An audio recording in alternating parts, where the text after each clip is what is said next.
my coffee beans. How's it brewing? So I recently discovered Poppets.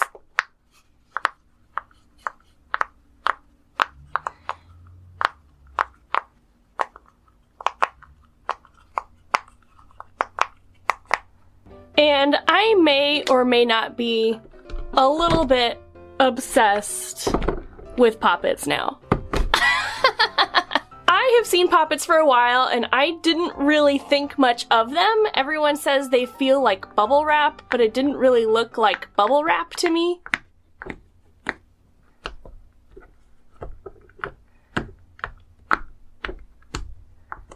Anyway, but my husband ended up buying these ones and I could not put them down. I became obsessed with these. I love popping them.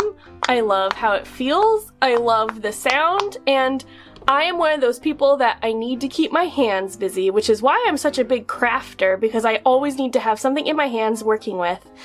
So I ended up buying these little tiny ones so I could take them to work, and the pineapple is my favorite.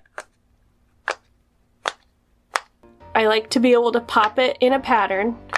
When it's not a pattern, it bothers me, like the unicorn. Like, there's no rhyme or reason to the dots, whereas this one, it's even. Okay, yes, I'm a little bit obsessed, so it's back.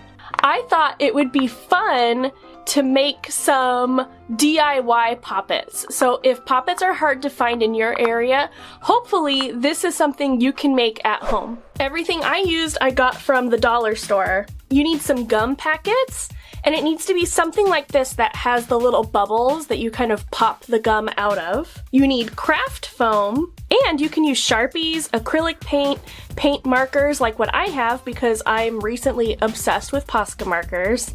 No surprise there.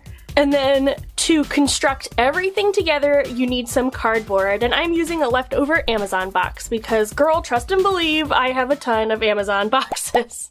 So we're going to be starting with the foam paper method, or the craft foam method.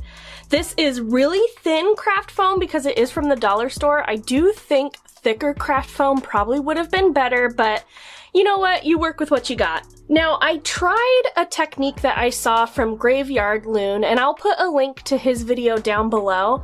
He did a method where he put a marble underneath the craft foam, heated it up with a heat gun or a straightener, I used a blow dryer, and then pressed a circle around it, and I'm using a tape dispenser, and that way it kind of creates a 3D bubble shape. But while this did work and it made a really nice popping sound, the bubbles were too big for what I wanted, so I tried a different method instead. I took my craft foam and I folded it into squares and cut those out.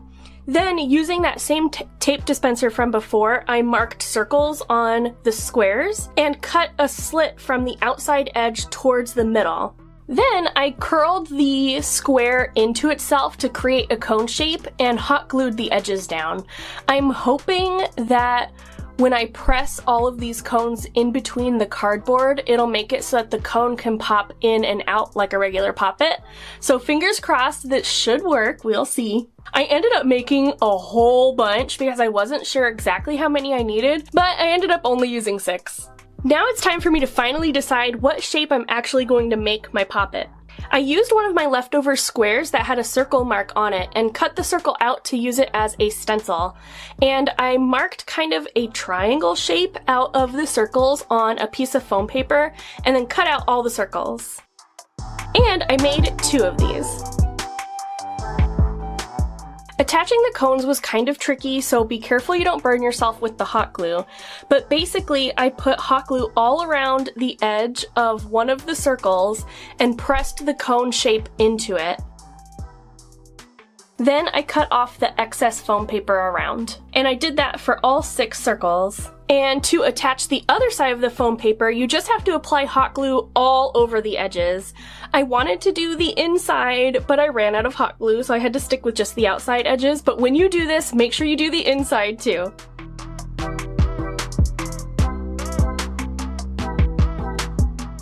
Okay, good. It's working so far, so now we just need to make the cardboard shape. This cardboard will help it to be really sturdy so that we can actually hold the poppet and pop the shapes.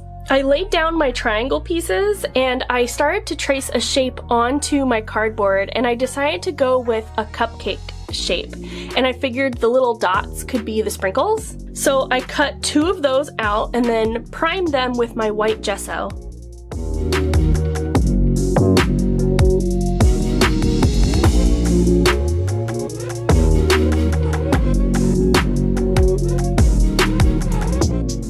I started to color in my design.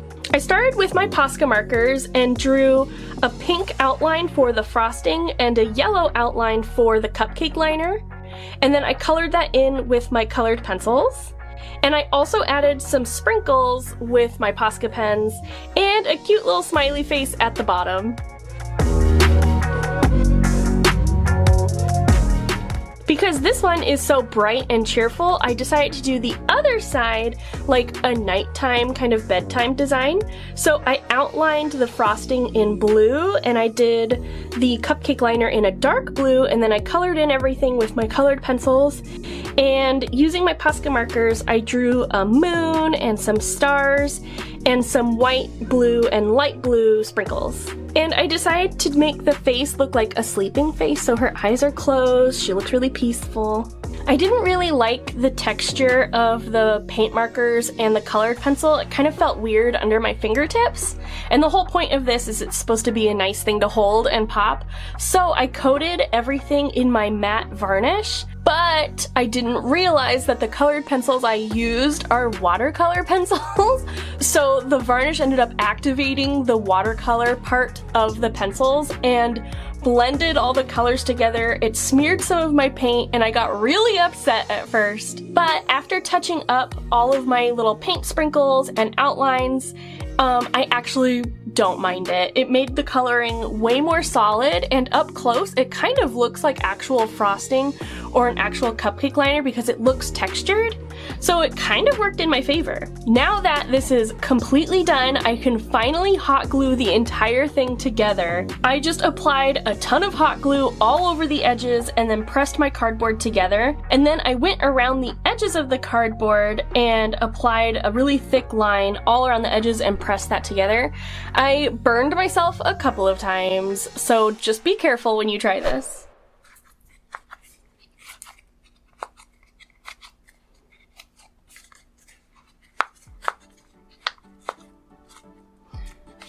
Overall, I'm really happy with how this turned out. The cones aren't perfect, but they do mimic the Pop-It feel, and you even get the sound, which is really nice. You do have to be a lot more gentle with this than you would a normal silicone Pop-It, but that's to be expected. This is nice and sturdy though. I've already given it to my 4-year-old to play with, and she hasn't broken it, so, you know, it withstood the child test. I think if I were to make this again, I would definitely add some more sprinkles down at the bottom or maybe around the edges, and I might even add some textured foam paper to the outside so there's even more to fidget with. Also, another thought I had was to finish this raw edge with some puffy paint so it kind of cleans it up a little bit. I don't mind at all how it looks now. I would happily take this to work and show it off and use it as my fidget toy. Let me know in the comments below which side is your favorite. Do you like this bright, colorful party girl side, or do you like this more relaxed, calm, and sleepy time side? Now, the foam paper method was definitely more time intensive, and this version is a lot easier. All you need is some gum wrappers and cardboard. First, of course, you need to remove all of the gum. Now, you could eat this all at once if you wanted, but I put mine in a Ziploc baggie. And you also need to remove this thin film that is on the back of the gum wrapper, otherwise the glue is not gonna stick. Now, I decided to use 2 packets of gum because I thought one was too small, so I used some glue to stick the 2 sides together, and I set that aside to dry for a while. While it's drying though, I did use it really quickly to trace a shape in the middle of my cardboard, and then I set it aside to finish drying. I really don't want to mess it up and have it break apart. I decided to make this one really simple, nice and square, instead of a crazy shape like my cupcake, and I cut all of the pieces out. Then I primed it again with my gesso. I also made some little extra circles because those are going to be some eyeballs. Once the gesso was dry, I started coloring in my shapes, and I used my Posca markers for this.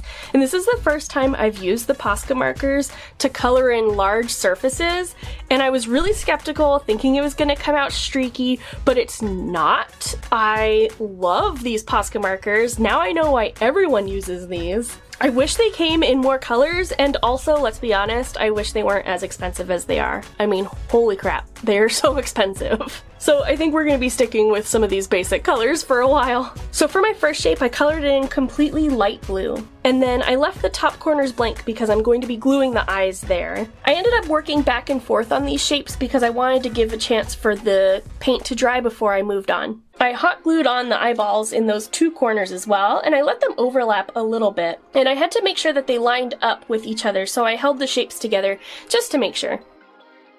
I decided to make these two little monsters because the gum wrapper kind of looked like teeth to me.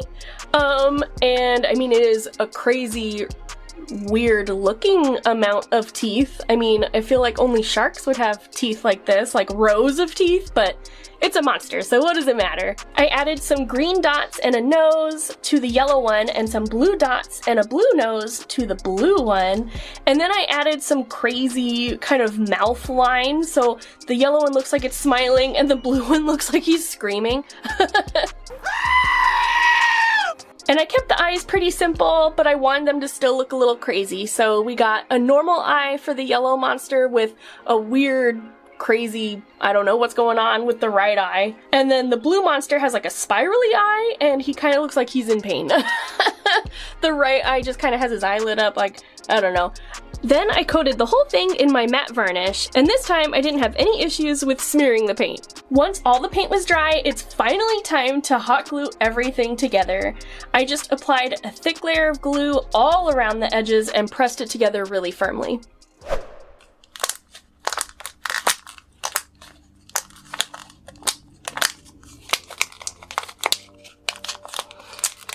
As you can tell, this one makes a fantastic amount of noise. So if you fidget in a place that is not a problem if it's loud, then this is perfect for you. For me, considering I'm a librarian, fidgeting with this in a quiet space like a library would not be the greatest.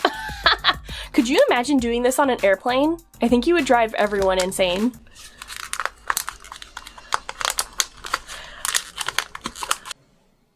No, ma'am. That being said though, popping these little bubbles is really satisfying. They're really kind of hard to push down, they're really firm, and I kind of like that. I don't like it when it's too easy to pop. I like having a little bit of resistance. Let me know in the comments below which monster is your favorite. Do you like this happy-go-lucky yellow monster, or do you like the blue monster who is experiencing some feelings? I kind of feel bad for him now. I hope you guys enjoyed these DIY poppets. They were a lot of fun for me to make and a bit of a challenge. I would love to see if you make any of your own poppets because you can always tag me on Instagram with any of your creations. And if you like this video, then make sure you subscribe. You can click the little bell to get notified of when I post. I upload videos every Monday at 9 a.m. Pacific Standard Time. Thanks so much for watching, everyone. Love you a latte.